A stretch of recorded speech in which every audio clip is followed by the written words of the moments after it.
Thank you for coming. Yeah, it's awesome to be here. I love that description of our books. Yeah, they do go well together. They do. They go exceptionally well together. So I am Natalie Parker, and this is Sarah Henning, and we are from Lawrence. So we made a long car trip today to come visit you guys. But we have been writing and publishing books for many, many years. Yeah. We've known each other for a long time. And every so often we have books that come out around the same time and are very thematically linked. It's kind of, it's neat because it's not like we plan it. But Sarah, would you tell us a little bit about The Lies We Conjure? I will. So The Lies We Conjure is my 9th book. I've been lucky enough to be kind of all over the place. As you can see from the line of books over there, I have all sorts of different books. But this one is a YA contemporary fantasy that I have been calling Knives Out with Magic for like 4 years. Like Natalie's definitely heard me call it that. It's a closed room murder mystery with witches. So it's 13 witches and 2 girls who are not, and they are in over their heads, and it is bad. But it's a lot of fun. Like, I had a great time writing it. Can you tell us about Come Out? I can. I will just call it Coco though, because Come Out sometimes gets a little cumbersome. So Coco is a young adult queer horror novel. It's about a couple of friends who, when they're very young, they are not safe in their home communities to come out. And so they kind of take refuge in each other and in the forest.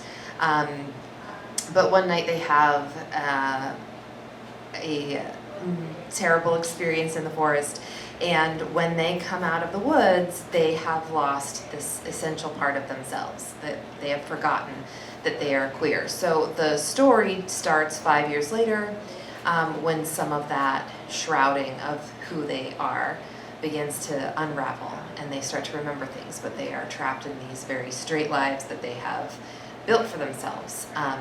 So it is contemporary, with a little bit of a paranormal element to it. It's definitely a scary book, yes. But it's scary in that the idea of like forgetting who you are is so terrifying. Like it's so interesting. I was telling a friend of mine who really loves Natalie's books, was like, I'm a weenie, am I gonna be scared? And I was like, well, it's not a jump scare. It's like this idea of like forgetting who you are, which is sort of terrifying. It feels like drowning, like, I think, in that book. Yeah, and that was, this is my first horror novel. I love horror. That is like my comfort read, my comfort watch is always going to be something horror. And so I wanted my first horror novel to be good.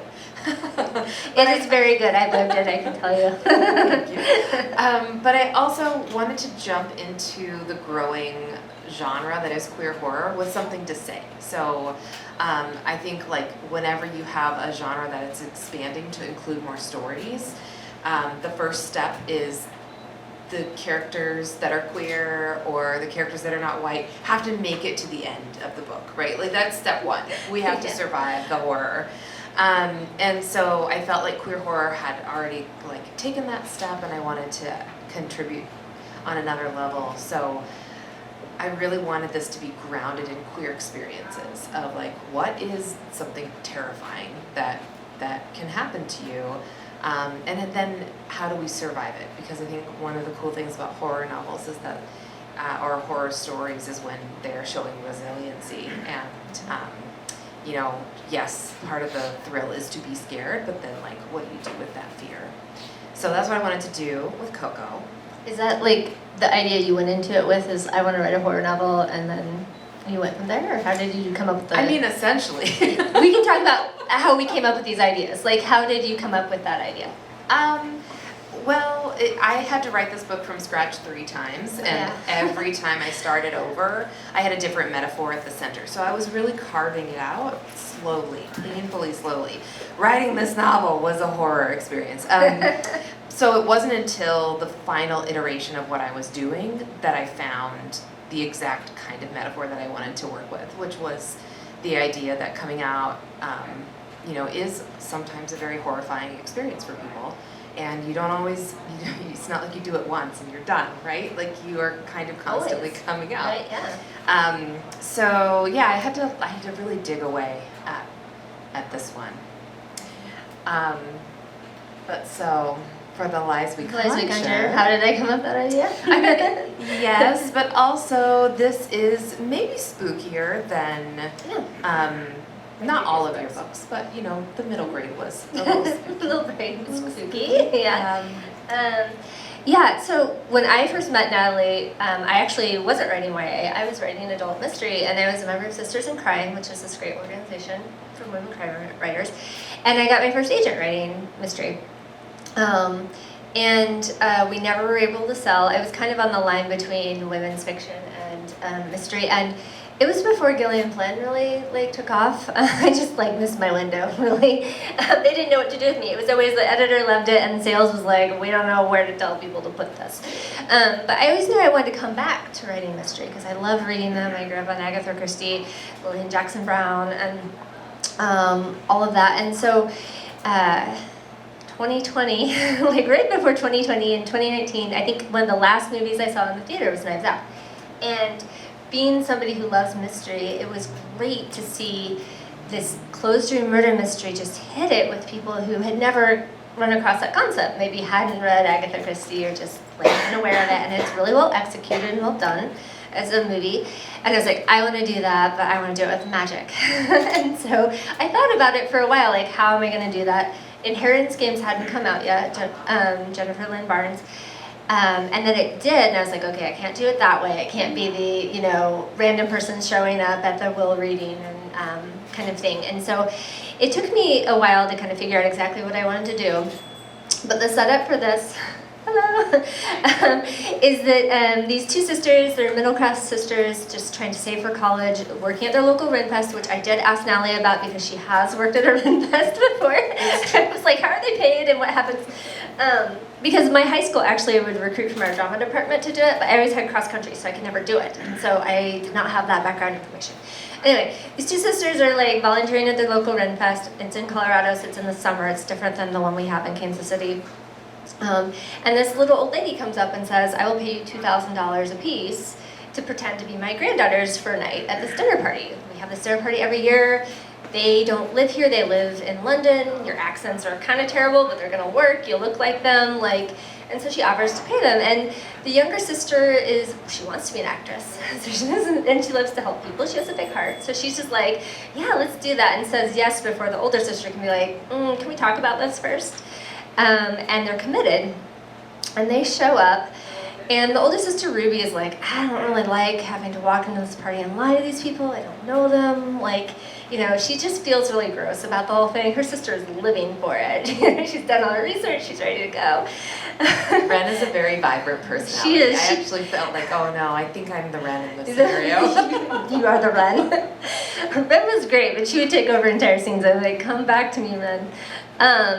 And so about an hour in, Ruby realizes that, every worst nightmare that she had about this experience could be true. The hostess is dead, and the estate goes on lockdown, and magic is real. Doesn't start off dead. That happens. She dies in front of them during dinner. And then they're like, are we at a murder mystery? Murder mystery dinner? It could be, they're at this old house. No, they're not. And chaos ensues. And then they have 51 hours or so to solve the mystery, which also includes punishing the person who did it, which means murdering them because they're witches, and also finding these magical relics that will kind of determine who's in charge of this group of magical people, because the hostess who died had been in charge. And so, it's kind of, chaos ensues. It's It's such a richly drawn Gothic manor mystery. I mean, it is a little bit like Clue. I don't know if you've seen Clue or if you grew up on Clue like I did, but it's that kind of feeling, but then there's all of this really high stakes magic, which is delicious. I definitely enjoyed, all of the magic feels none of it is safe. Yes. All of the Well, magic. they're not like passing dinner rolls with the magic. No, the magic is definitely part of why this feels like dark and mysterious is they all have their different So my joke about lines. this is, did you watch The Office? Okay, so in the early seasons, Michael Scott is taking improv lessons, which is just funny. But when he's taking improv lessons, he always plays this like FBI character or CIA character or something named Michael Scarn, and he always pulls a gun, like every single scene, and it's just funny because he's just like Michael Scarn, agent, and pulls a gun. And they ask him, like, why do you pull a gun every time? He's like, how else can I have the drama? Like, I add the drama, I add the gun. And so I felt like when I was writing that magic, I was like, look, I added the gun. It's more dramatic with the magic. It's a murder mystery with the magic. Yeah. And if you have the gun, it has to go off at some point. Yeah, what's the name of that gun? There's like a whole writing. Chekhov's gun. Chekhov's gun. Yes, Chekhov's gun, yes. The gun on the mantle has to go off. It has to go off. By Act 3. If you put a gun on the mantle in Act 1, by Act 3 it has to go off. It's true. Yeah, That's true. So now you know if you're reading a book and there's a gun. Either that or the edits didn't come through. That's true. Okay, so your book is, there are so many like lines of connection and tension and motivation. Did you have to have like a whole murder board Yes. to track this? Yeah, I actually had a seating chart for the dinner, and I kept moving people around until I could figure out like the most tension that I could have, and then where they were in the manor, what was happening. Like I drew out dumb maps of myself because I have two characters who are the narrators, so you have to know where they are all the time. You have Ruby, who's a non-witch, so you get like the oh crap, magic is real point of view, and then you have Auden, who's one of the witches, and so you get kind of the inside baseball of like what it all means without like a info dump. But then I had to figure out where they were, where they could be together, because there's a little bit of romance, and then like without repeating, right? And keeping the tension. So yeah, I did have like I'm very bad at art, but I had all sorts of little like drawn up things about where people were, and like You would have to. I mean, I was picturing this like, how would I create this? And I would need a murder board. And what they could do. I would need at least five whiteboards, and many, many maps that you could move around. Because I had different types of magic too. So there's blood magic, elemental magic, celestial magic, and then death magic. And I had to figure out like what each one entailed, what they did, who would use it, how they would use it. And then every person in this book has a secret that gets unraveled over time. And so figuring out when to reveal those, how big or small those secrets / lies have to be, and making sure everybody had one. So why are you obsessed with witches? I don't know. They're cool. They cool. Yeah. I don't know. What would be easier is if I wrote the same magical system every time I don't. That would be better. That would be smart, but I don't do that. I write different witches all the time. I have a 2026 book with a witch who uses magic differently than these witches because I'm an idiot. So, can we talk about I see you trying your to book? focus. I do want to know though. Talk about yourself. What was your first witch? Like, when did you fall in love with witches? Because you write about witches a lot. I do write about them a lot. I don't know. I would have to think about that. I'm gonna psychoanalyze you now. First witch. I mean, do we count like The Wicked Witch? OG, like, yeah. Wicked Wicked Witch. Witch, I mean, we're Glinda from Good Kansas. Witch. Yeah. Yeah. I mean, Those could be your That had to have been like the platonic witches. the origin witch. Yeah. How about you? Where did you? I mean, you have a lot of magic in your books in some way or another. Not Yes. witches necessarily. What's your question? Well, like, why magic? Oh, because magic is better, even if it's a ghost, right? Yeah. Like, I have always wanted there to be a shred of real magic in the world. And Yeah. I definitely was the kid who was like, I'm going to crawl through every hedge because maybe on the other side is another world, or I'm going to look through the hole in a stone, or You've written no books that don't have magic, correct? No, Seafire doesn't have magic. It has technology That's 3 books that with no magic. acts like magic. Technology does act like magic, but that's all like real technology. That's true. I know you didn't make it up. I know you did your research. Thank you. Okay. Those are magical books anyway. Okay, but you finally got to write horror. Yes. And you also got to set up this cool, like, high school ecosystem. How was that, like, going back to high school and setting all those things up? Because you do write YA, but you don't necessarily set a lot of things in school. That is very true. My first 2 books, which are Southern Gothic, were set in schools, but ever since then I was like, never again. I'm not going to go back to the school year. It's too binding. I'm having flashbacks to being a teenager in a real way. So this one was interesting because I did want to build a town. I lived in the Pacific Northwest for several years, and this one is set in the Pacific Northwest when I was in high school. That's when I lived there.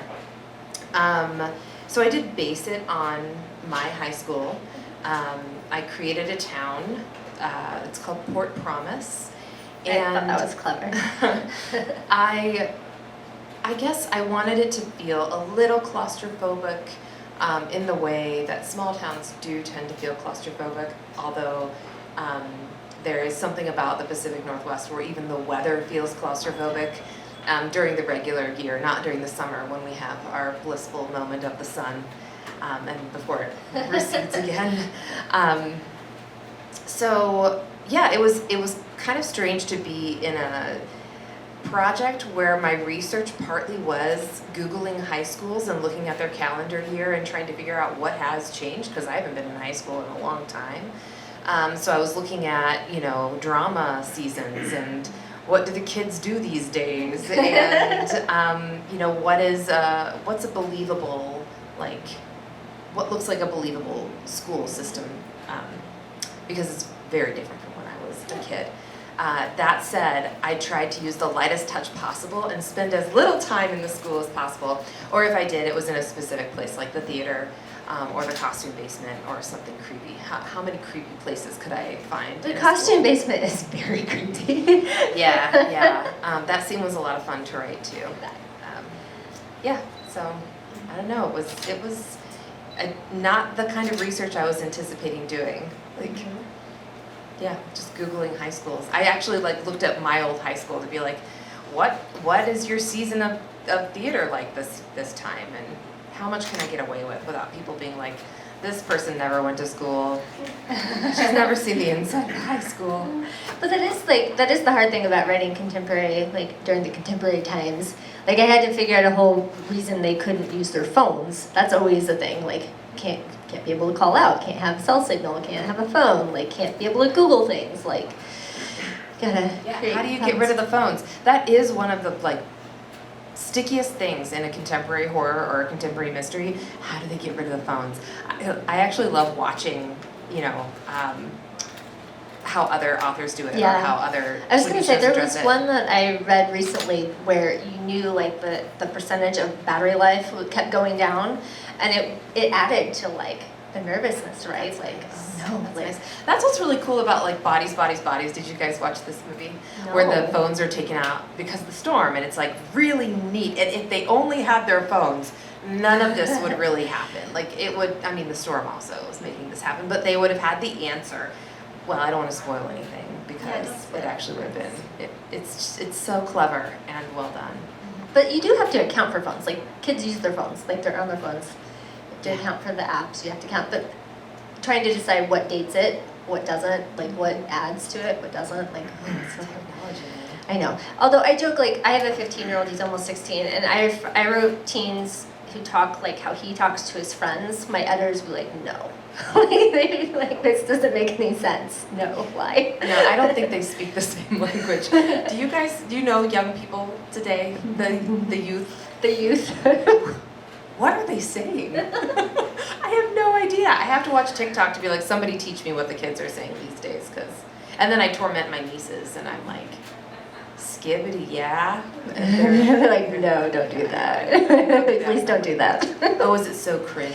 But also, you don't want to date your book, right? We've all had books where we've read it, and it stops you and takes you out if something suddenly dates it. Yeah, that's really true. Yeah. That is really true. Yeah. That's the problem with contemporary. Yet you and I both have contemporary books coming out next. Yeah. Yeah. Yeah. Anyway, can you tell us more about your characters? Because you have multiple POV. You have these 3 friends. Can you talk a little bit about your characterization and how you determined who would tell the story? That is another thing that changed over time. In various iterations of this, there were 5 friends, 5 points of view. They were all doing different things. So in this version, what I finally distilled it down to, there are 3 friends. Well, and this is not a spoiler, it's in the prologue, but one of those friends dies in the prologue, so in the past. So the points of view are the 2 characters who have forgotten that they are queer, that's Jack and Fern. And then there's a past point of view that's kind of unraveling what did happen that night. Like what precipitated it, why did it go the way it went? And so that's where you get Mallory's point of view. And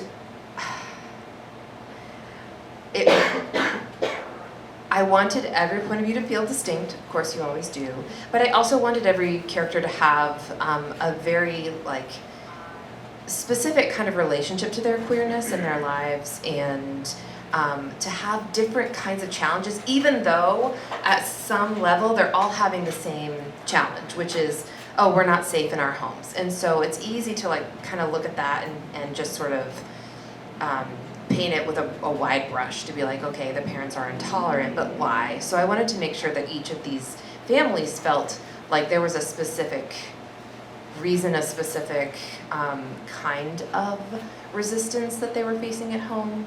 I texted you about one of the moms because she was really triggering me. I know. I almost went and changed her name because I was like, oh no, I gave her Sarah's name. Okay. Oh no, that's not the mom that you were texting me but about. there was another mom that was. Yeah. There is a Sarah mom. I mean, it's a Christian name. I know.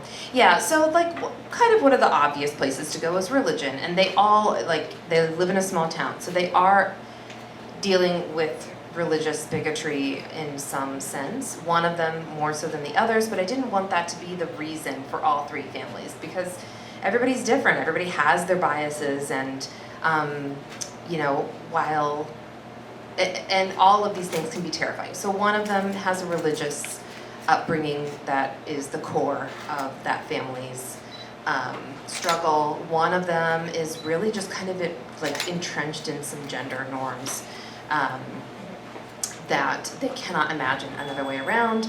And then one of the moms is really more she's a feminist. She's somebody you think would be an ally, and this is the one that was the hardest to write because it's really scary.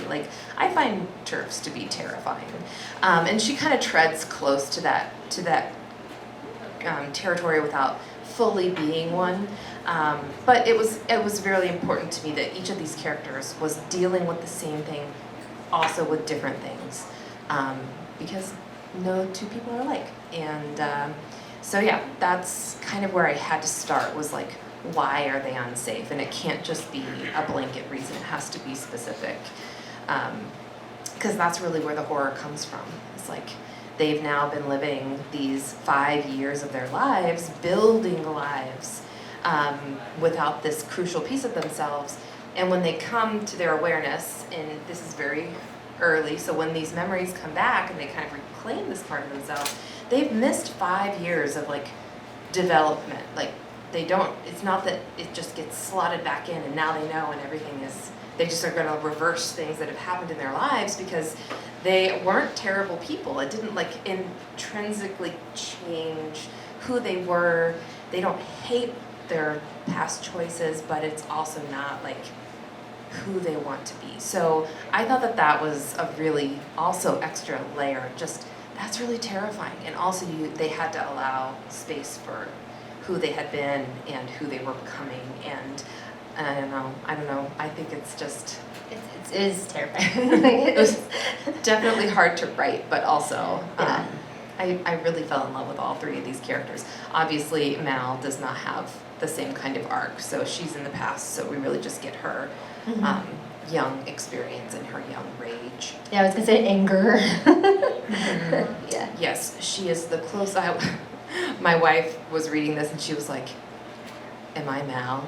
I was like, actually, I think you might be. Yeah, she might be. I think Mal's opening line is something like, Mallory Hammond was good at hating things. And I was like, oh, yep. Here we go. But Tess is great. Tess is good, yeah. She's pretty great. Okay, so you also have varying points of view. I do. And you've talked about how one is kind of in the world and one is out of the world, and there's a little bit of romance. Did you always know what points of view you were going to choose? Because you had 13 players on I board. did. I could have really done it. Did you ever tease having like more points of view come in? No, I knew I wanted the inside point of view and the outside point of view. I didn't know if I wanted it to be first person or third. My most recent fantasy books, the Princess Will Save You books, are all third, and they're third person multi POV, and I really liked writing that way.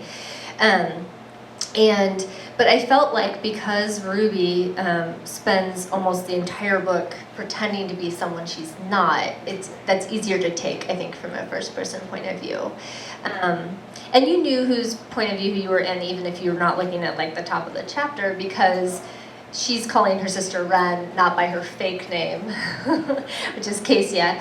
And Ruby's fake name is Lavinia, and so how Auden interacts with her is Lavinia. And what she comes to find out really is, so this old woman kind of preps them. She kind of gives them the file, but she can't Google all these people. They don't exist. That should have been her first clue. So she's going into it with only the information that she has. She just thinks that she has to pretend to be this person for 4 hours. Auden is going into it with what happened 10 years before, and like, she doesn't quite understand. She knows there's something there. Like, their first interaction was actually the thing I had to rewrite the most, because he has a very specific point of view from 10 years ago, and she doesn't. And I'm like, it's not going to be a meet cute. They can't just have their eyes meet and like be like, wow. But like, you're also playing with a very short amount of time for these characters to connect. And I wanted that to feel like real, not rushed or like fake or like, I wanted them to have the type of relationship you could have in 51 hours, not like, you know? The clock really does start right away. Yeah, and so, so she comes into it without as much information as he has, and so kind of figured out how to unravel that and like how his point of view and how he sees her would change. And also, she figures out that she's supposed to pretend to be a death witch, so she has to figure out, A, what is a death witch, and what they expect her to be, and also, like, if they figure out that she's not a witch, she's toast, you know? Because they can kill you and hope that they can get out of the spell, because they think that they've avenged the death of the woman that died. But they can only kill you once, so if they're wrong, then too bad for you. Yeah, oops. No takebacks. Yeah. I do have to ask, where did you get all these names? Oh, the names are the best part. I love naming witches. Naming witches is super fun. I had a great time naming all of these characters. So the woman that dies, her name is Ursula, on purpose, because my Sea Witch books are the tale of the Sea Witch from The Little Mermaid, from Hans Christian Andersen's Little Mermaid. Not from the Disney version, but everyone calls them the Ursula books. They're like, oh, it's Ursula's, story. It's not. And so I was like, I'm gonna make an Ursula character. So I had a lot of fun with that. Yeah, and there's all these ridiculous witch names like throughout the whole book. And one of the more fun things, I have some twins, and that they was looking at nicknames for Hector, and one of them was Hex, and I was like, bingo. And he's kind of like a himbo witch, I guess, character, and so that was super fun. I love naming characters. I don't know about you, but like, I have the best time. I could tell though, I was like, oh my gosh, the hegemonies and the Black Gates are the death witches, yeah. And there's even I'm gonna say Nebuchadnezzar. Shadrach. Yeah, Shadrach is the original witch that built the I was like, oh my gosh, you really just went like I had all so in. much fun naming them. I was waiting for like a Meshach and Abednego to show up too, but no. I do have an Infinity, who's a non-binary character, and it was because my daughter has a good friend whose name is Emery, and her little sister, my daughter insisted her name was Infinity. Her name is Trinity, but I was like, Infinity is a good name, and I'm going to use that sometime, and so I finally did. That is a good name, and really cute that she was like, no, Infinity. Yeah, she insisted. That's great. Yeah. Okay, so we have been talking at you for like 30 minutes. Do you guys have any questions for us? We can do this forever, but we would love to answer questions. You can think about it too. You don't have Yeah, we don't have to put you on the spot. Do you have a question? You look like you might have a question. I had it earlier and then I lost it. I was That's like, okay. it was there, now it's gone. I felt the pressure. I was like, no, she's gone. It'll come back to me. Okay, all right. That's all right. Let's see, what else can we talk about? Writing horror, writing thriller? I have a question. Yes! We have somebody who has a lot of questions, but they're in the restroom. What scares you? Like, Ooh. both of you? Well, since I'm a parent, I cannot take things that happen to do with kids like I used to. You know, I used to be able to watch all the CSIs, but like the second the kid is involved, I'm like, my brain is out. I just cannot. So, I do, like, a lot of what is in this book are things that scare me. In like very real lived ways. I mean, I'm not actually afraid that somebody's gonna come and like erase my awareness of being queer and change my life irrevocably. But it would be pretty terrifying if that happened. I'm actually terrified of jellyfish. Fair. They're terrifying. I used to say, like, I'm only afraid of two things, and it's zombies and jellyfish. And then I realized that they're like the same thing, actually. Yeah. Just one bites you and you turn into a zombie, and the other one stings you and you die. What is your favorite scary book that you've read this year? I've My got favorite I've got an scary answer, but what's yours? My favorite scary book. Well, the one I just finished, I thought was brilliant, and it's called My Darling Dreadful Thing, and it came out this year, and I'm blanking on the author's name. Delilah. Is it No. Delilah? It's Joanna. It's a 3 name. I don't know. It's about a young woman who it's like sort of, what time period is it? It was really great though. Joanna Van Veen? Joanna Van Veen. I think it's in like early 1900s is sort of when it starts, or mid. And this girl is being raised by a woman who is trying to pass her off as a medium. So they're running all of these seances, and she actually does have, she calls her like a spirit protector, but she sees a spirit whose name is Ruth, and she's like horribly disfigured, and but that's the only spirit that she sees.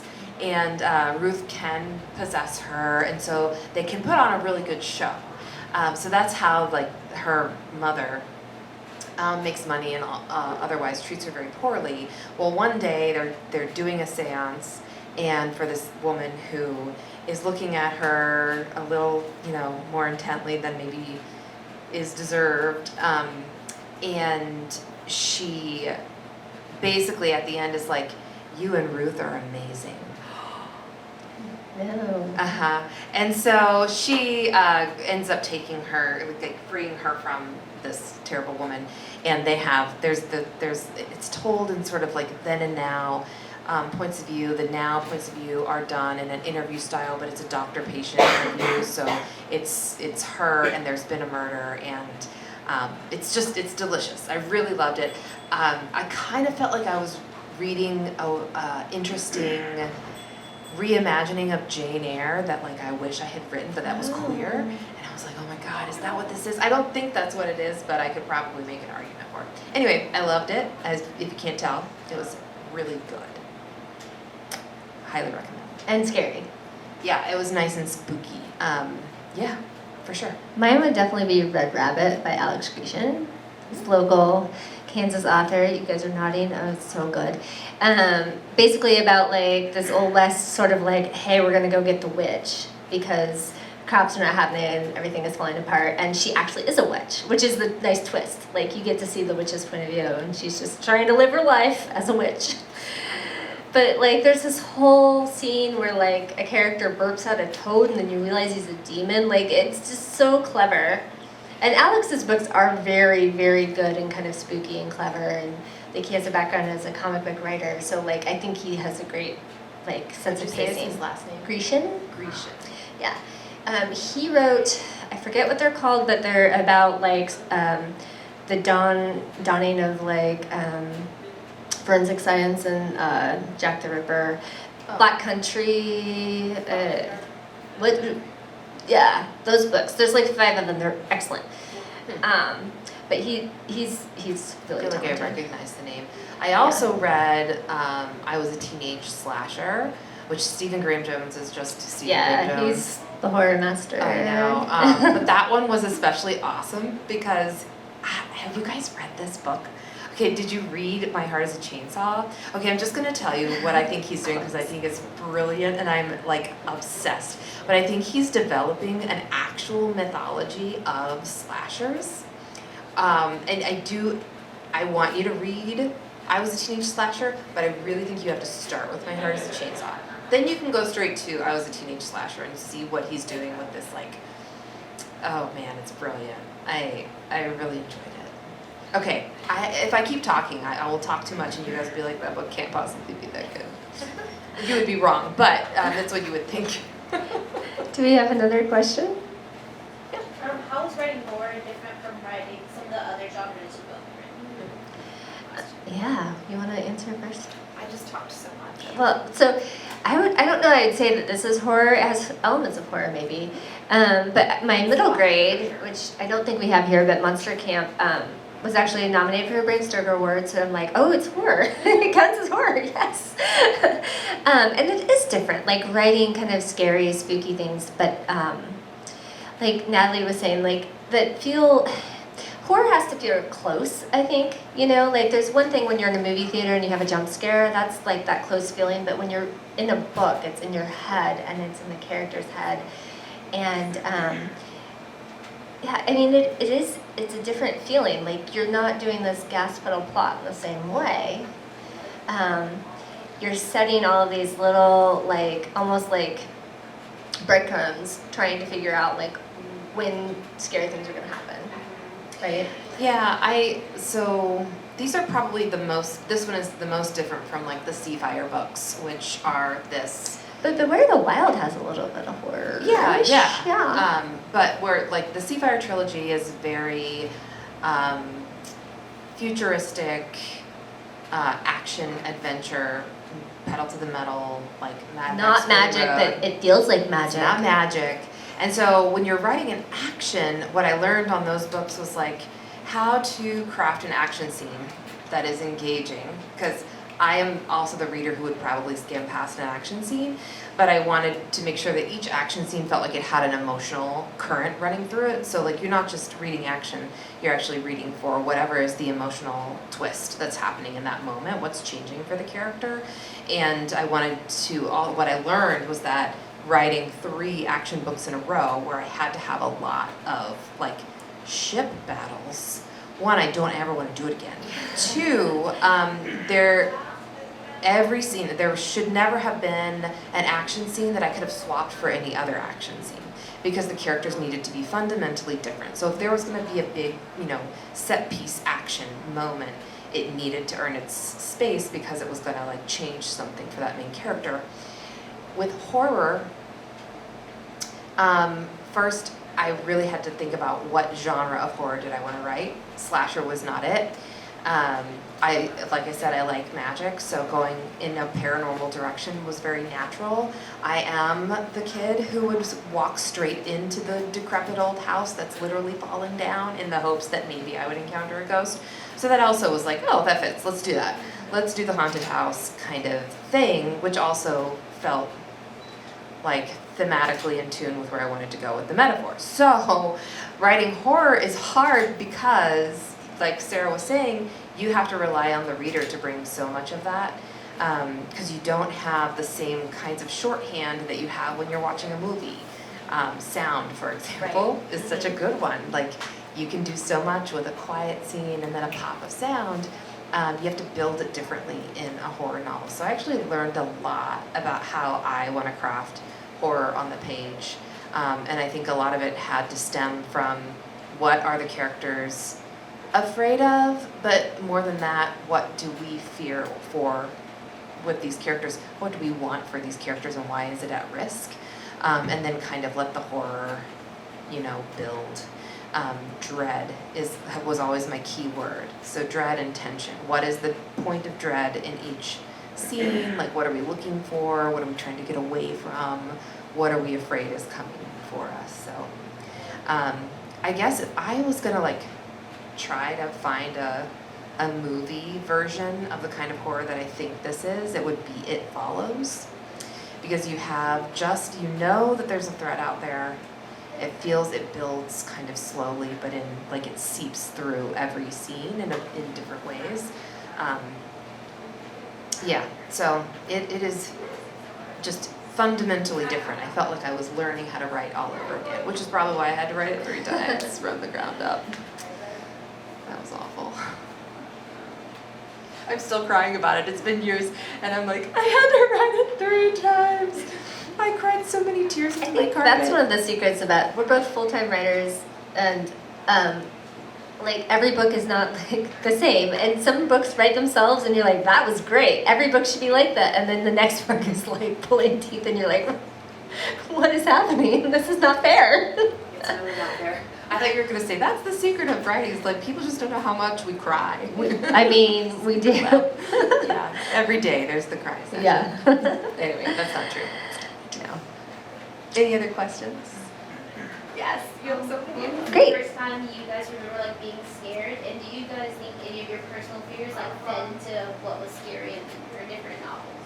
Oh yeah, well, so I was the kid who loved unsolved mysteries back in the day, and I would be in my parents' bedroom because that's where I could watch TV with the door closed, watching it, and it would definitely scare the pants off me. And then I really loved scary stories to tell in the dark. So much so that I bought my own copy at the Scholastic Book Fair when my kids started going to elementary school. I was like, this is mine. And then my daughter read it super fast. She likes to be scared. And that's one thing about kids. I think it's really interesting that they really love and gravitate towards scary stories. And I think it's because reading something scary and then pulling yourself out of it kind of teaches you how you can navigate scary situations. In real life. And I think the times I've been really scared is I've been alone, it's been dark, I'm not sure where everybody is. And I'm definitely somebody who gravitates towards people, and so the idea of being left behind has always been very scary to me. In general. So I'm probably never gonna be the person who goes to Europe by myself, I'm just not. And I think that does play in this case I have sisters and they have each other. But the times when they don't is when it really starts to get scary, because Ren she's impulsive, she's trying things, and Ruby's can you not be so impulsive, trying to get us out of here, and eventually that grates on her and she wants to try to do her own things, and that's when Ruby starts to get really scared because she wants to get them both out safely. How about you? It's really hard to think back, what was the first, I almost want to say it was Little Shop of Horrors. Oh, Was the first time I was really scared. No, it was The Dentist. I swear, I was I'm never watching this movie again. I was so scarred that at a sleepover, people would be like, let's watch Little Shop of Horrors, and I was like, I'm not coming. Or I would be in the other scary room. Dentist. I will be in the other room. In fact, so my wife's family loves Little Shop of Horrors, and when I met them, we were in high school, and they wanted to watch Little Shop of Horrors one day, and I was like, that is a horrible idea. It's the scariest movie in the world. And they all looked at me is she serious right now? And I was 100% serious, cannot watch. Anyway, I know that I was a great disappointment to the Grattans at first, at least in that regard. So that definitely scared me. How did you feel about The Wizard of Oz? Because I know people who, because of the flying monkeys, couldn't do it. No, that's fine. That's fine? Yeah. So totally tracks. The birds? What birds? The movie, The Birds? Oh, I don't think I saw that when I was Did you little. read the book? No. No. I thought that was scary. I think the one time in my life when I've actually been terrified is when I was getting my certification in deep diving. Oh, this is a really good story. I'm gonna try to tell it really just concisely, but I was, they take you down far, far, far below the surface of the water, where the breathing happens. And they intentionally get you what's called narked. So when you're that far under the water, the way your air passes into your body is different, and it gets compressed in such a way that you get a little bit of nitrogen narcosis. And it makes you feel like you're drunk, but you're 100 feet underwater. So they do this on purpose. They're like, you gotta know what this feels like. And you're gonna be with an instructor who has an extra respirator and the right kind of air. So when you surface again, you'll be breathing off of his air. It's exactly as safe as it sounds, right? So I was going down to do this, and in the Pacific Northwest. This is when I lived in Washington. So I was on the Pacific ring. I don't remember what it's called anymore. And we were going down a old oil tanker that had sunk, split open. So it starts at like 90 feet underwater. You're not really supposed to go much deeper than that. So I'm going, and I'm like following my instructor who has 2 tanks on his back, and that's how I know he's my instructor. We keep communicating, I'm behind him, he keeps going like this, I keep going like this. I swear to you, it was normal, nothing, I never turned. Like, all of a sudden, the 2 tanks on his back merged into a single tank. Like, I've never had a visual hallucination in my life. And this is when it happened, and I was like, that's not the right man. And I turn around and I'm like, I'm so narked. I'm like, my bubbles sound like fairies. And so I keep blowing more bubbles, which means I'm inhaling more. I'm getting drunker. And I'm like, listen to the fairies tinkle up to the surface. I'm just like out of my mind. And now I'm like, oh no, where's the man with the air I can breathe? And he's nowhere to be seen. Now, like when you're in the Pacific Northwest, your visibility is really bad because cold water, frequently it's harder to see. So I could only see like maybe 15 feet in any direction, but that was enough. He was probably 20 feet away from me. Couldn't see him. And we have now gone far past the recreational diving limit, and my gauge reads that we're at 135 feet underwater. This is when I looked at my air gauge and saw it was down in the red because, like I said, the ferries had to be free. So that is the moment I knew I was going to die. And I was terrified. Obviously, I survived. It took a You have the bends, right? It took a hyperbaric chamber and a team of SEALs, Navy SEALs, not like the water, Navy SEALs to make sure that I was fine to come out of the hyperbaric chamber. Anyway, that was terrifying. That was like the one moment in my life that I think, oh no, that was fear. That was cold, dread, fear. Mm-hmm. The end. It's a good story. Yeah, it's maybe the best one I got. I don't scuba dive anymore. Sad news. We'll do one more question. Okay. More question. I actually have one more question, and you talking about the sea kind of leans into it perfectly, because you guys have both written books that are like by or about like the sea, sea witch, Sea fire and sea witch. Mm-hmm. And so I was gonna say, what about the sea scares you? You know, you kind of answered that question, and what made you gravitate towards the sea, like to write about it, like you and like ships and you and like of course the witchiness you talked about, but what about the sea made you think like? I think the sea is terrifying. Like, I thought I could be one of those people that could do scuba diving or whatever. No, like I went snorkeling in the Keys, and Snorkeling is scary. I was terrified. I was like, I'm going back to the boat. I am not doing this. And then I got like seasick on the way back. It was not great. I find like the idea of being out at the sea like very scary. And as far as like, so for Sea Witch, like that honestly was about Disney lying to me. Like I read the original tale of Hans Christian Andersen's The Little Mermaid, which only takes like an hour. Like it's not long, but then you read it and you go, wait, like the Sea Witch wasn't a villain. She was actually like a really neutral character, just trying to help out this mermaid. And so I was like, what would I do to write the story about this woman who says, yeah, I'll help you. Like, you might die and you can lose your family and your friends and everything you know, but like true love, you know? And so she helps her anyway. And I was like, what is the backstory of this? And I wanted to set it in a time when Hans Christian Andersen would be alive and sort of alternate Denmark. And use sort of the Danish culture. Like, I mean, they literally have a holiday where they burn witches. Like, that in the book is real. That's a real thing that happens. They had a real witch-burning king who was like, hey, it's my job to burn these witches. And he does. Someone's got to do it. Someone's got to do it. I mean, the witch hysteria was all at the same time. And I love that the ocean kind of added, like, kind of a different feel to it. And so, really, like, that was sort of how I was attracted to the sea there. And I lived in West Palm Beach for 4 years, so I haven't been landlocked my entire life. I've lived in Kansas most of my life. I haven't been on the water as much as you have, but I do find it terrifying and magical at the same time, so I definitely want to explore it. Free Willy. Really? Mhm. Really? Mhm. Free Willy changed my life. I wanted nothing more than to work with ocean mammals. Did you want to be a marine biologist? I wanted to be a marine biologist. That was my first, maybe it was my second like career desire after a professional volleyball player.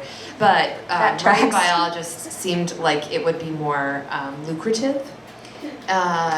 So yes, Free Willy. And I grew up in ocean towns because my dad was in the Navy. So I mostly grew up in Virginia. And then because my dad was in the Navy, I got to go on naval ships and kind of explore those. And there was always like family day. Bring your family aboard the murder machine. We'll have a good time. And so we moved all around, and there was something just so interesting about life at sea, and my dad did it for several years.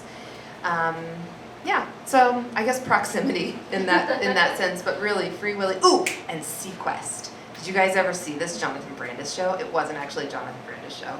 He was in it for a hot minute. But who's the main guy from Sequest? We'll think of it as a group. They have a main guy besides Jonathan Brandis? Like in the No, like 90s, he was like the main guy. The captain of I don't know. the Sequest. And then they had a talking dolphin named Darwin. So I was in again because of aforementioned sea mammals. I had never. Are you serious? Yeah. I didn't have a cable as a kid, so I missed out on a lot. So Sequest was so good. They were like, in this kind of state-of-the-art submarine-ish kind of thing, and they went around the world like maintaining the peace as only a submarine kind of crew could do. And then at the end of every single episode, there was like the moment of, we're going to teach you about the sea and conservation and why we should all care about the ocean and why climate change, and of course they called it global warming, is something we should all be concerned about. So there was always this like, educational fact at the end. So it was good for me. That was my argument to my parents. It was educational if I watched Sequest, because dolphins do talk. I actually think that technology does exist now. They just translated his dolphin speak. So this is a long babbling answer just to say I was always kind of obsessed with and the abyss. Okay, so you're catching on, right? I just was like into all of the ocean things, and I pretty much was sure that if I kept up scuba diving, I would find Atlantis. Didn't happen. So good. Still could. Okay. Cut us off. She's gonna keep talking.